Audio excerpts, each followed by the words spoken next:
Hello दोस्तों, welcome to our YouTube channel. मैं अमन फिर से एक इम्पोर्टेंट क्लास लेकर आया हूँ। Semester 6 political science DSC paper 4B वाले स्टूडेंट के लिए, जिनका एग्ज़ाम 9 जुलाई को है। आपको बता दें 9 जुलाई को यह क्वेश्चन 100% आपके एग्जाम में रहेगा कि भारतीय संघवाद की प्रकृति एवं लक्षणों का वर्णन करें, या तो भारतीय संघात्मक व्यवस्था का विशेषताओं का वर्णन करना है। ये क्वेश्चन आपके एग्ज़ाम में 100% आएंगे, तो आपको एग्ज़ाम में लिखना है। ठीक है, चलो इस क्वेश्चन के आंसर को किस तरह से लिखना है चलिए हम बताते हैं। देखो, पहले लिखेंगे संवाद का अर्थ। अर्थ बोलो या तो परिचय, जिस तरह से आप लिखना चाहते हैं लिख सकते हैं। ठीक है, चलो देखो, संघवाद को अंग्रेजी में देखो फेडरलिज्म कहते हैं, ये लिख देना पहले। उसके बाद संघवाद एक शासन प्रणाली है जिसमें सत्ता का विभाजन केंद्रीय सरकार और विभिन्न क्षेत्रीय या राज्य सरकारों के बीच होता है। मतलब इस संघवाद का कहना क्या होता है, जिसमें पावर का क्या होता है ना, सत्ता का क्या होता है ना, विभाजन होता है, डिवीजन होता है। किसके किसके बीच? तो केंद्र सरकार और क्षेत्र सरकार, या बुझे मतलब लोककीय गवर्नमेंट, या तो बोलेंगे स्टेट गवर्नमेंट के बीच में इसका क्या होता है, विभाजन होता है। ठीक है, बात समझ में आ रही होगी। इसमें दोनों स्तरों की सरकार स्वतंत्र रूप से काम करती है। मतलब ऐसा नहीं है कि केंद्र सरकार फ्रीडम में काम कर रहा है तो राज्य सरकार फ्रीडम में नहीं कर रहा। दोनों सरकार जो है ना फ्रीडम रूप से काम अपना करती है, और उनके अधिकार स्पष्ट रूप से संविधान द्वारा परिभाषित, मतलब जिसका सबका अपना अपना अधिकार है। केंद्र सरकार का अलग है, राज्य सरकार का अलग है। आप पहले से पॉलिटिकल साइंस पढ़ रहे होंगे सेमेस्टर 1 से, तो आपको पता होगा। ठीक है, चलिए आगे देखते हैं। संघवाद का मुख्य उद्देश्य होता है सत्ता का विकेंद्रीकरण करना और विभिन्न क्षेत्रों को स्वायत्तता प्रदान करना। ठीक है, विकेंद्रीकरण करना होता है ताकि वे अपने स्थानीय मुद्दों पर समाधान कर सकें। मतलब सबको सत्ता बराबर में बांटना चाहिए। जैसे मान लीजिए आप केंद्र में बैठे हैं, तो क्या आप गांव का प्रॉब्लम को सॉल्व कर सकते हैं? नहीं, लेकिन गांव का प्रॉब्लम को अधिकतर अच्छा तरीका से मुखिया ही समझ सकता है। इसलिए ये जो संवाद कहना का मतलब होता है, इसका मुख्य उद्देश्य कि पावर को डिवीज़न करना, बांटना। ठीक है, तो यही काम होता है ताकि सब मुद्दों का समाधान हो सके। यह प्रणाली विभिन्न प्रकार की संस्कृति, भाषा और समुदाय वाले देशों में विशेष रूप से प्रभाव होती है, क्योंकि यह विविधताओं को समान देती है और एकता बनाए रखने के मदद करती है। मतलब सब चीज़ को ये बराबर एक रूप से चलता है।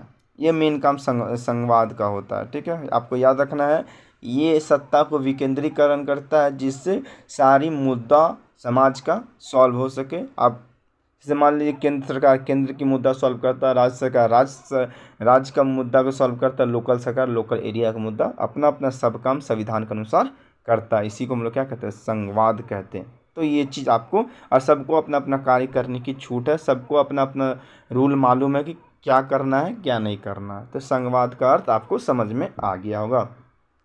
अब देखो, संवाद का भाग दो भागों में बांट सकते हैं, केंद्र सरकार या तो प्रांतीय या तो राज्य सरकार। ठीक है, अब देखो, राज्य सरकारों को अधिक से अधिक स्वायत्तता देकर, जिसमें केंद्र सरकार में राज्यों का विश्वास बढ़ता है, इससे देश के एक संघात्मक ढांचों को मजबूती मिलती है। मतलब एक ढांचा जो है तो उसको एकदम स्ट्रांगली पावर मिलता है। ठीक है, आगे देखो, भारत का संघात्मक शासन व्यवस्था कनाडा पर आधारित है। मतलब कनाडा के संविधान से लिया गया है। एमसीक्यू के लिए तैयार रहना कि भारत के संघात्मक व्यवस्था जो किस देश से लिया गया था, याद रखना है कनाडा से। एमसीक्यू भी तैयार करते हुए चलो, इसको हम बनाएंगे एमसीक्यू में। ठीक है, आप देखो आगे।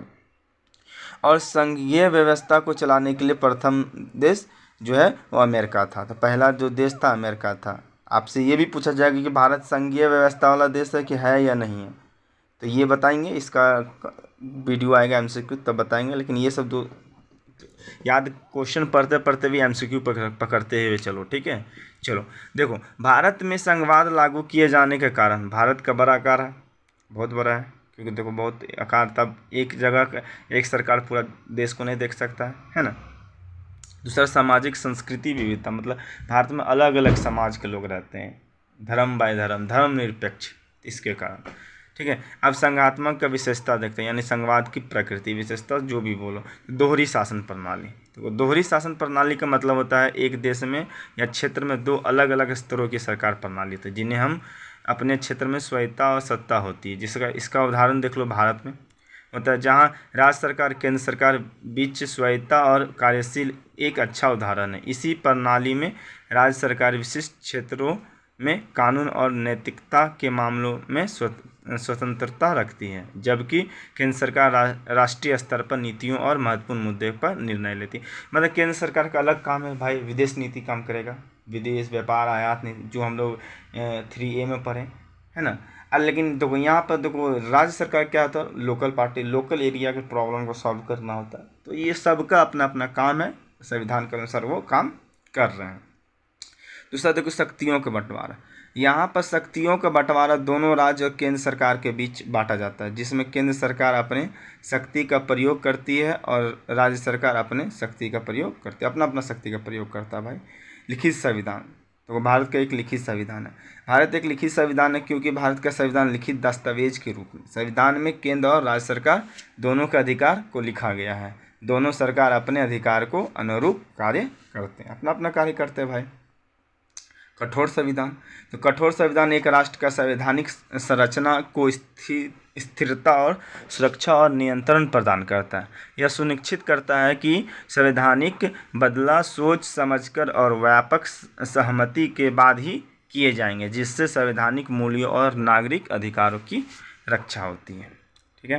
नेक्स्ट देखो स्वतंत्र न्यायपालिका। भारत की स्वतंत्र न्यायपालिका एक स्वस्थ और कार्यात्मक लोकतंत्र के लिए आवश्यक है, क्योंकि देखो यह न्यायिक प्रणाली की विश्वसनीयता और नागरिकों के अधिकारों की रक्षा को सुनिश्चित करता है। स्वतंत्र न्यायपालिका के बिना कानून का शासन और लोकतांत्रिक मूल्यों की पुनः स्थापना असंभव है। तो स्वतंत्र न्यायपालिका भी एक इसका है। संविधान का संशोधन, तो भारतीय संविधान का संशोधन संविधान के अनुच्छेद 368 के तहत किया जाता है। ठीक है। यह प्रक्रिया संसद द्वारा संचालित होती है और इसके लिए एक विशेष प्रक्रिया का पालन करना होता है। भारतीय संविधान के संशोधन में एक महत्वपूर्ण प्रक्रिया जो संविधान को समय के साथ अधिक प्रासंगिक और प्रभावी बनाए रखने की मदद करता है। यह प्रक्रिया संविधान की संरचना और सिद्धांतों को बनाए रखने हुए उसमें आवश्यक सुधार करने के लिए अनुमति देती है। अब देखो आपातकालीन शक्ति, तो भारतीय संघात्मक व्यवस्था में आपातकालीन शक्ति का महत्वपूर्ण स्थान है। यह शक्तियाँ केंद्र सरकार के संघ ढांचे के तहत विशेष परिस्थितियों में देश की एकता, अखंडता और सुरक्षा सुनिश्चित करने के लिए दी गई है। भारत सरकार में संघीय और राज्य सरकारों के बीच शक्तियों का विभाजन स्पष्ट रूप से किया गया है, लेकिन आपातकालीन परिस्थितियों में केंद्र सरकार को अतिरिक्त शक्ति दी गई है। आपातकालीन शक्ति संघीय व्यवस्था में केंद्र और अधिक शक्तियाँ प्रदान करते हैं, मतलब केंद्र सरकार को ज़्यादा पावर दिया, आपातकालीन में राज्य सरकार को कम दिया गया है, जिससे देश की एकता और अखंडता बनाए रखने में क्या मिलती है, मदद मिलती है। ठीक है। हालांकि इन शक्तियों का प्रयोग संविधान द्वारा निर्धारित प्रक्रिया और संतुलन को पालन करना आवश्यक है, ताकि संघीय ढांचा और लोकतांत्रिक मूल्यों का समान बना रहे। फिर एकल नागरिकता। भारत में देखो एकल नागरिकता, तो भारतीय संविधान के एकल नागरिकता की अवधारणा को स्वीकार करता है। इसका मतलब है कि पूरे देश में नागरिकों के लिए केवल एक ही नागरिकता होती है, चाहे वह किसी भी राज्य के निवासी हो। यह प्रणाली संयुक्त अमेरिका जैसी दोहरी नागरिकता प्रणाली से भिन्न है, जहां राज्य और संघीय स्तर पर अलग अलग नागरिकता है। तो नागरिकता मतलब आधार कार्ड है ना। देखो हमारे पूरा देश में आधार कार्ड लेके चले वो काम हो जाएगा, किंतु अमेरिका में जाओगे तो नहीं होगा। अगर स्टेट का तो स्टेट में रहो, स्टेट में ही काम देगा, संघीय लेवल पर काम नहीं देगा। तो ऐसा इंडिया में नहीं है। ठीक है। आगे देखो राज्यों को अलग होने का अधिकार नहीं है। भारतीय संविधान में राज्यों को भारत संघ से अलग होने का अधिकार नहीं है। संविधान संरचना संघीय है, जिसमें केंद्र और राज्य सरकार के बीच शक्तियाँ विभाजन किया गया, लेकिन यह एक एकीकृत और अविभाज्य राष्ट्र को बनाए रखना होता है। फिर सार्वजनिक सेवा का बंटवारा नहीं है, मतलब भारतीय संविधान में सार्वजनिक सेवाओं का बंटवारा किया गया है और इस संबंध में विभिन्न प्रावधान शामिल है। भारत का प्रशासनिक ढांचा संघीय प्रणाली पर आधारित, जिसमें केंद्र और राज्य सरकारों की शक्तियों का बंटवारा होता है। यह बंटवारा संविधान की 7वीं अनुसूची में उल्लिखित है, जिसमें 3 सूचियाँ शामिल है, केंद्र सूची, राज्य सूची और समवर्ती सूची। तो इसका अपना अपना टॉपिक है, बताएंगे किसमें कितना कितना है ना, MCQ में बता देंगे। ठीक है। तो ये था संघ विशेषता पूरा डील कर दिए। ठीक है। अब इतना लिख दो, आपके एक भी नंबर नहीं कटेगा। ठीक है। समझ में आ गया होगा। फिर मिलते हैं नेक्स्ट वीडियो में, तब तक के लिए बाय बाय। जय हिंद, जय भारत।